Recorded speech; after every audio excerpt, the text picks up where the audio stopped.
رمضان میں کیا ہے تو وہ آرزو کریں کہ پورا سال ہی رمضان رہے۔ اتنی برکتیں اور اتنی رحمتیں اللہ نے اس مبارک مہینے کے دامن میں ڈال دی ہیں۔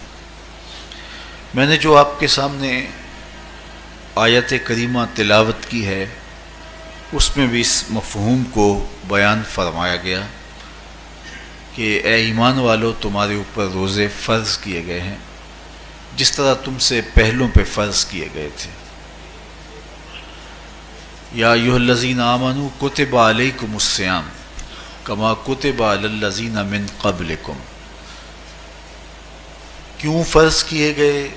وجہ کیا ہے؟ لعلکم تتقون، تاکہ تم متقی بن جاؤ، تم پرہیزگار بن جاؤ۔ تو روزے کی فرضیت کا نتیجہ تقوی کا حاصل ہونا ہے، اتقاء کی دولت کا نصیب ہونا ہے۔ تو اس آیت کریمہ میں تین چیزیں بیان کی گئی۔ سب سے پہلی، اے ایمان والو، تمہارے اوپر روزے فرض کیے گئے۔ پھر دوسری بات، جس طرح تمہارے سے پہلوں پہ فرض کیے گئے۔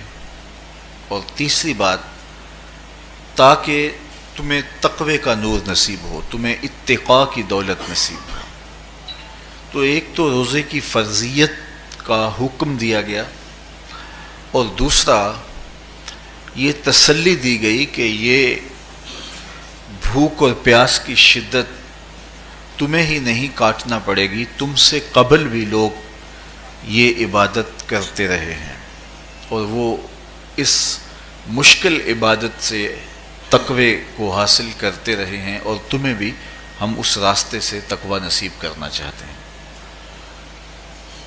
علامہ حقی علیہ رحمہ نے لکھا ہے کہ ملک تحمور الثالث، یہ حضرت آدم علیہ السلام کی اولاد سے تیسرا بادشاہ گزرا ہے، اس کے زمانے میں قحط پڑ گیا تھا۔ تو اس نے اپنی قوم کو یہ حکم دیا کہ ایک وقت کا کھانا آپ کھا لیں اور ایک وقت کا کھانا بچائیں، اور وہ قحط زدہ علاقوں میں بھیجیں۔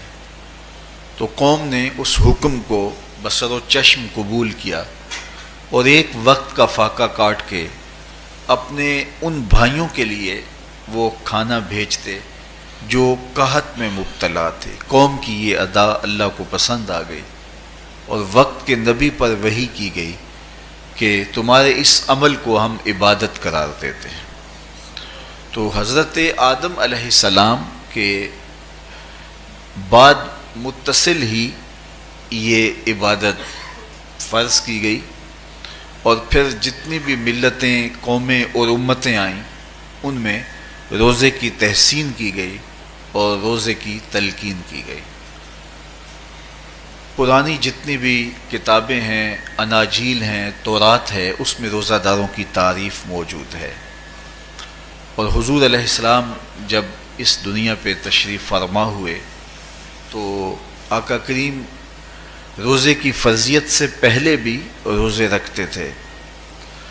ویسے روزہ سن 2 ہجری کو فرض ہوا ہے، شعبان المعظم کے مہینے میں، لیکن اس سے قبل بھی ایام 20 کے حضور روزے رکھتے تھے، اور اس کے علاوہ بھی مختلف ایام میں اللہ کے محبوب روزے رکھتے تھے۔ روزے کی فرضیت کے بعد حضور علیہ السلام کی زندگی میں کل 9 رمضان آئے ہیں، جس میں 7 29 کے تھے اور 2 30 کے تھے۔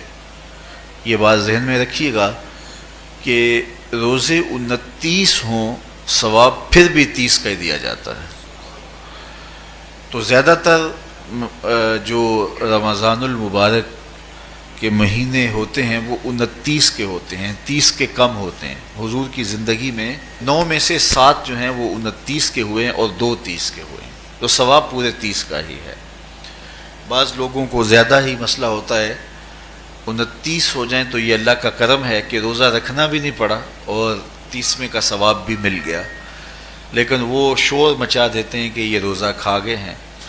میرا نہیں خیال کہ کسی کو اپنے ذمے اتنی بڑی امت کا بوجھ لینے کی پریشانی ہو اور وہ خام خواہ ایک روزے کے لیے پوری امت کا بوجھ اپنے کندھوں پہ ڈال لے، تو 29 روزے ہوں یا 30 ہوں، اللہ ثواب پورے 30 کا ہی عطا کرتا ہے۔ روزہ اللہ تعالیٰ جل شانہ کی رضا اور اس کی محبت کے حصول کا ذریعہ ہے، اور اس کا عملی نتیجہ جو اس آیت کریمہ میں بیان کیا گیا وہ تقوی ہے۔ لعلکم تتقون، روزہ اس لیے فرض کیا گیا کہ تمہیں تقوی نصیب ہو جائے، اتقاء کی دولت نصیب ہو۔ اب سوال یہ ہے، کیا تقوی بھوک اور پیاس سے حاصل ہوتا ہے؟ پیاس کاٹنے سے، بھوک کاٹنے سے کیا تقوی نصیب ہو جاتا ہے؟ صبح سے لے کر شام تک روزہ رکھنے کی تلقین کی گئی۔ یہاں ناروے میں اور مختلف ممالک کے اندر 20 گھنٹے کا روزہ ہے، اور ہمارے بھی یہاں 16-17 گھنٹے مسلسل شدت کی گرمی میں بھوک اور پیاس کاٹنا ہوتی ہے۔ تو اتنا طویل دورانیہ جو بھوک اور پیاس کاٹی ہے، اس کا مقصد رزق بچانا نہیں ہے، بلکہ وَيُزَادُ فِيهِ رِزْقُ الْمُؤْمِنِ، ماہ سیام میں مومن کا رزق بڑھ جاتا ہے۔ آپ اپنا بجٹ دیکھ لیجئے، باقی مہینوں کی نسبت ماہ سیام میں آپ کے اخراجات زیادہ ہوتے ہیں اور کشادگی ہوتی ہے۔ تو یہ کوئی خوراک بچاؤ مہم نہیں ہے، بلکہ رزق تو بڑھ جاتا ہے، لیکن اس کے باوجود 20 گھنٹے، 17 18 گھنٹے پیاس اور بھوک کاٹنا، اس کا کوئی مقصد ہے تو وہ مقصد قرآن نے بیان کیا کہ اس کے نتیجے میں تمہیں اتقاء کی دولت ملے گی، تمہیں تقوی کا نور نصیب ہوگا۔ سوال یہ کھڑا ہوا، کیا بھوک اور پیاس کاٹنے سے تقوی مل جاتا ہے؟ تو اس کو سمجھنے کے لیے ایک مختصر تمہید سمجھنا ہوگی، اور وہ یہ کہ ہمارے 2 دشمن ہیں جو ہمیں جادہ مستقیم سے ہٹانے کے لیے دن رات کوشاں ہیں، ایک شیطان اور دوسرا نفس۔ یہ 2 دشمن ہیں جو ہماری متاع عمل، ہمارا خلوص، ہماری للہیت، ہمارا باطن لوٹنے کے لیے ہر وقت مستعد اور فعال رہتے ہیں۔ اب ان 2 دشمنوں سے ہمارے تنہا ناتواں وجود کا مقابلہ ہے، اور ان میں سے جو بڑا دشمن ہے وہ نفس ہے، کیونکہ شیطان نے جب انکار سجدہ کیا تو ہم تو یہ کہتے ہیں کہ ہمیں شیطان نے بہکا دیا، لیکن شیطان نے جب انکار سجدہ کیا اور خود بہک گیا تو اس وقت کوئی دوسرا شیطان تو نہیں تھا جس نے شیطان کو بہکایا، وہ نفس تھا جس نے شیطان کو شیطان بنایا۔ اس نے اندر سے کہا انا خیر منہ، میں بہتر ہوں۔ تو یہ انانیت جو تھی، انا خیر منہ، اس نے اس کو بہکایا۔ تو شیطان کو شیطان بنانے والا نفس ہے، تو نفس شیطان سے بھی بڑا دشمن ہے۔ ایک بزرگ تھے، وہ ساری زندگی اپنی زبان پہ انا کا لفظ نہیں آنے دیتے تھے۔ اس مفہوم کو بیان کرنا ہوتا تو وہ الفاظ دیگر بیان کرتے، میں کا لفظ، انا کا لفظ، وہ اپنی زبان پہ ساری زندگی انہوں نے جاری ہی نہیں ہونے دیا۔ کہتے تھے اس لفظ نے شیطان کا بیڑا غرق کر دیا، تو میں یہ لفظ زبان پہ آنے نہیں دوں گا۔ اچھا، بندے بھی بڑے عجیب ہوتے ہیں، کسی نے کہا لو لو، ان کی زبان پہ یہ لفظ آتا کیوں نہیں، میں جاتا ہوں اور ان کی زبان پہ یہ لفظ آئے ہی آئے۔ چلے گئے۔ بزرگ تشریف فرما تھے، نماز کا وقت قریب ہو رہا تھا۔ حضرت ایک مسئلہ پوچھنے آیا ہوں۔ کہا پوچھئے، شیطان کو کس چیز نے برباد کیا؟ حضرت آپ تو بولیں گے کہ میں نے، آنا نے، تو کہوں گا جیسے بھی ہوا ان کے زبان پہ لفظ میں تو آ ہی گیا نا۔ تو وہ بزرگ بھی بڑے سیانے تھے، اس کی نیت کا کھوٹ سمجھ گئے۔ فرمانے لگے بیٹا نماز کا وقت ہو گیا ہے، نماز پڑھ لیتے ہیں پھر اس پہ بات ہوتی ہے۔ نماز ہوئی، سلام پھرا تو خود ہی فرمانے لگے کسی نے کہا تھا کہ شیطان کو کس چیز نے برباد کیا، جواب دینا چاہ رہا ہوں کس نے پوچھا تھا، جھٹ کھڑا ہو گیا، میں نے کہا اسی چیز نے اس کا بیڑا غرق کر دیا۔ تو جو نفس تھا وہ شیطان کو شیطان بنانے والا ہے۔ تو ہمارے ساتھ نفس بھی لگا ہوا ہے، ہمارے پیچھے شیطان بھی لگا ہوا ہے۔ شیطان بھی بڑا مکار دشمن ہے، چھوٹا دشمن یہ بھی نہیں ہے۔ یہ ہماری متاع عزیز کو، متاع ایمان کو، متاع عمل کو، متاع خلوص کو لوٹنے کے لیے دن رات مستعد اور فعال رہتا ہے۔ اللہ کے محبوب نے فرمایا الشیطان جاسم علی قلب ابن آدم فاذا ذکر اللہ خانسہ واذا غفل وسوسہ۔ شیطان اولاد آدم کے دل پہ قبضہ جما کے بیٹھ جاتا ہے، جب یہ اللہ کا ذکر کرتا ہے تو بھاگ جاتا ہے، اور جب یہ اللہ کے ذکر سے غافل ہوتا ہے تو یہ وسوسہ اندازی کرتا ہے۔ تو شیطان اولاد آدم کے دل پہ قبضہ جماتا ہے، اسے پتہ ہے کہ دل قابو میں آ گیا تو پورا بدن قابو میں آ گیا، چونکہ میرے اعضائے بدنیاں میرے دل کے تابع ہیں۔ موسم اچھا ہے، رت سہانی ہے، صحن چمن میں پھول کھلے ہیں، لیکن میرا دل نہیں چاہ رہا تو ٹانگیں جنبش ہی نہیں کریں گی، مرغن غذائیں سامنے پڑی ہیں اور آپ کا تقاضا ہے کہ جناب لے لیجئے، لیکن میرا جی نہیں چاہے گا تو ہاتھ جنبش نہیں کریں گے۔ آسمان ستاروں اور کہکشاؤں سے بھرا ہوا ہے، جی نہیں چاہے گا تو نظر نہیں اٹھے گی۔ آپ سماعتیں بچھائے بیٹھے تھے، جی نہیں چاہے گا زبان نہیں بولے گی۔ تو پورے آزاد دل کے تابع ہیں، اور اگر دل شیطان کے تابع ہو گیا، اس کے ہتھے چڑھ گیا، تو پھر اعضاء وہی کریں گے جو شیطان چاہے گا۔ اور اگر یہ دل مالک کی محبت سے سرشار ہوگا تو پھر دل جو چاہے گا وہی اعضاء کریں گے، تو دل اللہ کی نافرمانی کی چاہت ہی پیدا نہیں ہونے دے گا، تو اعضائے بدنیاں کا رخ بھی اللہ کی رضا کے حصول کے لیے ہوگا۔ تو شیطان بھی قبضہ دل پہ جماتا ہے اور دل کو قابو میں کر کے حضرت انسان کا بیڑا غرق کرتا ہے۔ اللہ تعالیٰ کا کرم یہ ہوا اذا جاء رمضان سلسلۃ الشیاطین، اللہ کے محبوب علیہ السلام ارشاد فرماتے ہیں جب ماہ صیام آتا ہے تو شیاطین جکڑ دیے جاتے ہیں، جنت کے دروازے کھول دیے جاتے ہیں، جہنم کے دروازے بند کر دیے جاتے ہیں۔ اب ہمارے دو دشمن تھے، ایک نفس اور دوسرا شیطان، دونوں کے مقابلے میں ناتواں اور کمزور جان کو مقابلے میں آنا پڑتا تھا، لیکن جب ماہ صیام آیا، یہ ماہ انور آیا، تو ہمارے دو دشمنوں میں سے ایک دشمن باندھ دیا گیا۔ اب ہمارا مقابلہ صرف ایک دشمن سے رہ گیا۔ دیکھیے ماہ رمضان آتا ہے تو مسجدوں کے در کشادہ ہو جاتے ہیں، لوگوں کا رجحان دین کی طرف ہوتا ہے۔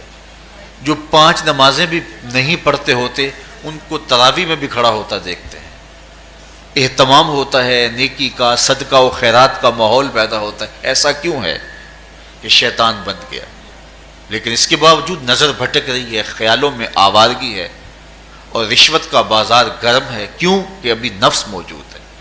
تو نیکی کا جو ماحول پیدا ہوا یہ شیطان کے بند جانے کی وجہ سے، اور برائی کا ماحول اب بھی موجود ہے یہ نفس کے موجود ہونے کی وجہ سے۔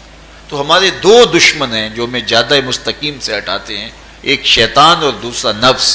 اب جب ماہ صیام آیا تو شیطان باندھ دیا گیا، اب ہمارا مقابلہ صرف نفس سے ہے، اور یہ نفس شیطان سے بھی بڑا دشمن ہے۔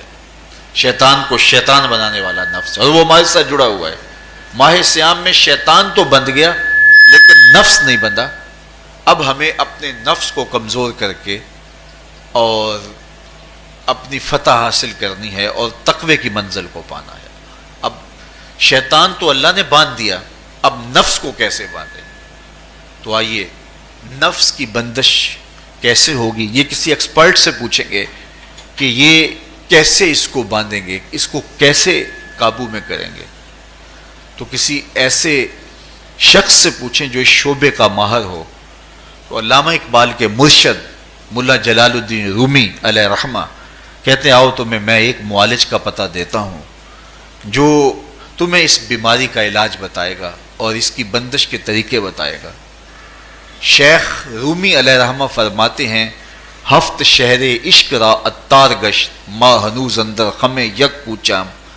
عشق کے 7 شہر شیخ فرید الدین اتار گھوم چکے ہیں، اور میرے جیسا شخص عشق کے پہلے شہر کی پہلی گلی کے کونے پہ کھڑا ہے۔ اب اندازہ کیے کہ جن کا پتہ حضرت ملا جلال الدین رومی دے رہے ہیں وہ کس بلند مرتبے پہ فائز المرام ہے۔ فرمایا کہ وہ عشق کے 7 شہر گھوم چکے ہیں اور میں پہلے شہر کی پہلی گلی کی نکر پہ کھڑا ہوں۔ اب شیخ فرید الدین علیہ رحمہ سے پوچھئے کہ شیطان تو بند گیا، اب نفس کا وبال ہمارے اوپر پڑ رہا ہے، اور ہم اس کے باوجود ماہ صیام کے اندر گناہوں میں منہمک ہیں، تو ہمیں بتایا جائے کہ اس نفس کا علاج کیسے کیا جائے۔ ہمیں آپ کا پتہ بتایا گیا ہے، تو شیخ فرید الدین عطار بولے، نفس نتواں کشت الا باسے چیز، بات گوئم یاد گیرش اے عزیز۔ نفس نہیں مرتا، لیکن اگر 3 اسلحے تیرے پاس ہوں تو یہ ٹھہر بھی نہیں سکتا۔ وہ 3 اسلحے کون سے ہیں؟ خنجر خاموشی و شمشیر جو، نیزائے تنہائی و ترک ہجو۔ خاموشی کا خنجر، بھوک کی تلوار اور تنہائی کا نیزہ، یہ 3 اسلحے ایسے ہیں، اگر تو یہ لے کر کے نفس پہ ٹوٹ پڑے تو پھر نفس کا مقابلہ تیرے لیے آسان ہوگا۔ خنجر خاموشی، خاموشی کا خنجر، اللہ کے محبوب علیہ السلام نے فرمایا من صامت نجا، جو خاموش ہو گیا وہ نجات پا گیا، کیونکہ انسان کی زندگی کی زیادہ آفتیں اس کی زبان کی وجہ سے ہیں۔ آپ اپنے گناہوں کا اور میں اپنے گناہوں کا اگر احتساب کروں تو ہمیں سب سے زیادہ گناہ زبان کے ملیں گے۔ آنکھیں بھی گناہ کرتی ہیں، ہاتھ بھی گناہ کرتے ہیں، پاؤں بھی گناہ کرتے ہیں، لیکن سب سے زیادہ گناہ زبان کرتی ہے۔ جھوٹ بھی بولتی ہے، غیبت بھی کرتی ہے، شکوہ بھی کرتی ہے، گالی سب و شتم اور کیا کچھ زبان کے گناہ ہیں۔ اسی لیے اللہ کے محبوب نے فرمایا جو تمہارے 2 جبڑوں کے درمیان ہے، یعنی زبان، اور 2 ٹانگوں کے درمیان ہے تمہاری پارسائی کی جگہ، تم ان 2 چیزوں کی مجھے ضمانت دے دو، میں محمد تمہیں جنت کی ضمانت دے دیتا ہوں۔ تو انسان کے سب سے زیادہ گناہ زبان کے ہیں اور اس کی پارسائی کی جگہ کے۔ تو اس لیے میرے حضور نے فرمایا من صمت نجا، جو خاموش ہو گیا وہ نجات پا گیا۔ خنجر خاموشی، خاموشی کا خنجر نفس کشی کا ایک مؤثر ذریعہ ہے۔ اور دوسری بات وشمشیر جو، اور بھوک کی تلوار، تو بھوک سے نفس کا مقابلہ کیا جا سکتا ہے، بھوک کی تلوار سے نفس کا سر کاٹا جا سکتا ہے۔ اللہ کے محبوب کا فرمان سنیے، یا معاشر الشباب من استطاع منکم الباء فلیتزوج فإنہ اغض للبصر واحسن للفرج فمن لم یستطع فعلیہ بالصوم فإنہ لہ وجاء۔ اے جوانوں کے گروہ، تم میں سے اگر کوئی نکاح کرنے کی طاقت رکھتا ہے تو وہ دیر نہ کرے، فی الفور نکاح کر لے، یہ نظر کا اور پارسائی کا محافظ ہے۔ لیکن اگر تم میں سے کوئی نکاح کرنے کی فی الحال پوزیشن میں نہیں ہے تو وہ کثرت کے ساتھ روزے رکھے۔ روزے قاطع شہوات ہیں، تو بھوک سے نفس کو جو ہے وہ روکا جا سکتا ہے، اس کو لگام ڈالی جا سکتی ہے۔ تیسری بات نیزہ تنہائی، تنہائی کا نیزہ، تو فرمایا گیا کہ العافیت فی العزلہ، کہ تنہائی کے اندر ہی عافیت ہے۔ جب مجلسوں میں غیبت کی بدبو پھیلتی ہو اور چغلی کا ماحول معاشرے کا جزو لا ینفک بن جائے، اور مجالس کے اندر نظروں کی پاکیزگی کا قائم رہنا مشکل ہو جائے، اور انسان کی زندگی کے اندر گناہوں کا بہت بڑا سبب مجلسی زندگی ہو، تو پھر اس سے تنہائی بہتر ہے۔ حضرت شاہ نقشبند بخاری فرماتے ہیں کہ فقیر کے لیے سب سے اچھی جگہ اللہ کا گھر مسجد ہے، یا کسی کامل صالح شخص کی صحبت ہے، اور یا پھر تنہائی ہے۔ چوتھی جگہ ہلاکت کے علاوہ اور کچھ نہیں ہے۔ ہمیں اپنے کاروبار میں، اپنے معاملات میں، اپنی ملازمتوں میں جانے کی تلقین کی گئی، تو وہاں یہ تلقین کی گئی کہ دیر سے جاؤ جلدی واپس آ جاؤ، اور مسجد میں جاتے ہوئے تلقین کی گئی کہ جلدی جاؤ اور دیر سے واپس آؤ۔ لیکن ہم مسجد کے دروازوں پہ جب دور موجود میں رش دیکھتے ہیں کہ لوگ بہت جلدی نکلنا چاہتے ہیں، حتیٰ کہ کندھوں سے کندھے ٹکرا رہے ہوتے ہیں کہ جلدی سے باہر نکل جائیں، حالانکہ وہ عافیت کی جگہ ہے، 2 منٹ زیادہ بھی ہو جائیں تو کوئی حرج نہیں ہے۔ اور ایسے لوگوں کو بھی نکلنے میں جلدی کرتے ہوئے دیکھا ہے کہ لگتا تو یہ تھا کہ شاید انہوں نے کسی ضروری کام پہ جانا ہے، لیکن باہر نکل کے بازار میں پھٹے پہ بیٹھے تھے اور مسجد سے نکلنے کی جلدی بہت تھی۔ تو مسجد میں جلدی جاؤ اور دیر سے واپس آؤ، اور بازار میں دیر سے جاؤ اور جلدی واپس آؤ، لیکن ہمارے رویے اس کے برعکس ہو گئے۔ تو تنہائی میں عافیت ہے، خاموشی میں عافیت ہے، اور بھوک میں عافیت ہے، اور یہ ساری چیزیں روزے میں میسر ہیں۔ فرمایا تم سے اگر کوئی شخص الجھے، بحث کرے، لڑائی کرنا چاہے تو تم اسے کہو انی صائمٌ، میں نے روزہ رکھا ہوا ہے۔ اسی طرح جو ہے وہ روزے سے آپ کو یکسوئی ملے گی، قرآن مجید کی تلاوت کا ماحول ہوگا اور تم بھوک کاٹو گے، اور یہ تینوں چیزیں تمہارے نفس کو کمزور کرنے والی ہیں۔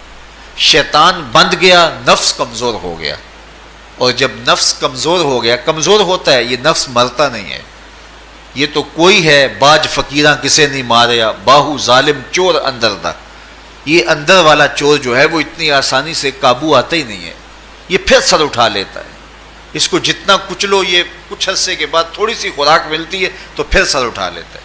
حضرت بایزید بستامی کہتے ہیں میں نے اپنے نفس کو ایک دن کہا کہ میں تجھے خوراک بھی نہیں دیتا اور تو پھر بھی موٹا تازہ ہے، تو میرے نفس نے مجھے کہا کہ اے بایزید جب تم بازار سے گزرتے ہو تو لوگ انگلیاں اٹھا اٹھا کہتے ہیں یہ بایزید جا رہا ہے، یہ بایزید جا رہا ہے، تو مجھے میری غذا اور خوراک اس سے مل جاتی ہے۔ تو یہ خوراک ہوتی ہے نفس کی۔ تو نفس بہت ظالم ہے اور ساری زندگی اس سے لڑتے ہوئے گزرتی ہے۔ وہ کسی نے کہا تھا نا تمام عمر طوفان سے کھیلتے گزری، نیا کے ڈوبنے کا ڈر بھی رہا۔ تو یہ ساری زندگی اس طرح ٹکراتے ہوئے سے گزرتی ہے، لیکن جب کمزور ہو جائے تو پھر یہ شیطان کو جو ہے وہ موقع نہیں دیتا ہے۔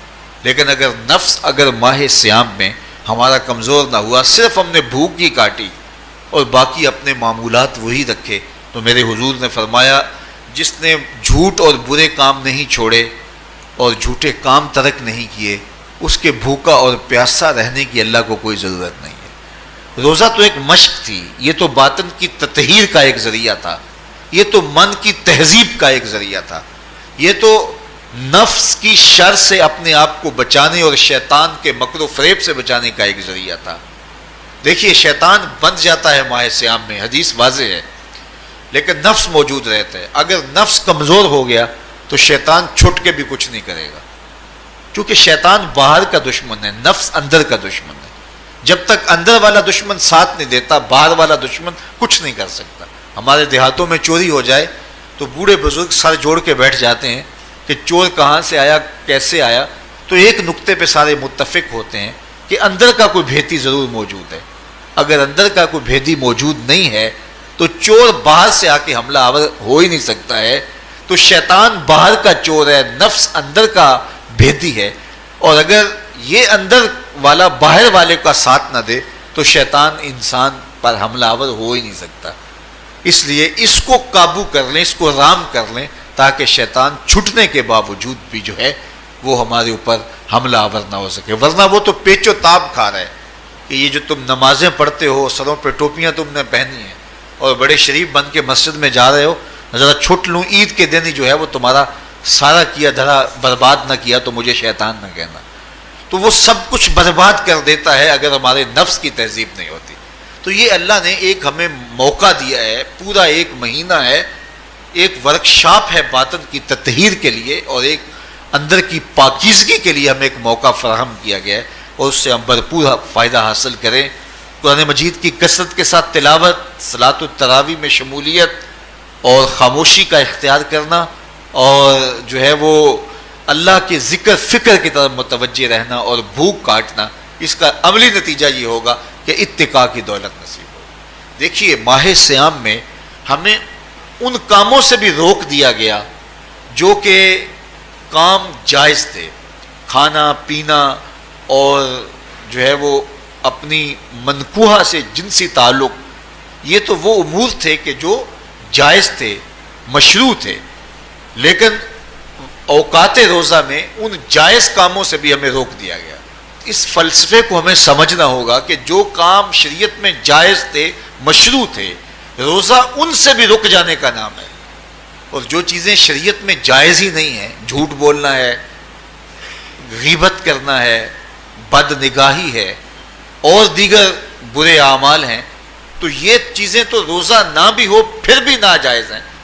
تو جو چیزیں جائز تھی روزے میں ان سے بھی منع کر دیا گیا، اور جو چیزیں ناجائز ہیں تو اگر کوئی شخص ان چیزوں سے نہیں رکتا تو پھر اس نے روزہ کیا رکھا۔ ایک بندہ بھوک کاٹتا ہے لیکن جھوٹ بولتا ہے، ایک بندہ پیاس کاٹتا ہے لیکن غیبت کرتا ہے، ایک بندہ صبح سے شام تک نہ کچھ کھاتا ہے نہ کچھ پیتا ہے لیکن رشوت لیتا ہے، پھر مجھے بتائیے اس نے روزہ کیا رکھا؟ روزہ تو ایک مشق تھی کہ جو چیزیں جائز تھی ان سے بھی منع کر دیا گیا، ان سے بھی روک دیا گیا، اور جو ناجائز تھی وہ تو پہلے ہی ناجائز تھی، روزے کے بغیر بھی ناجائز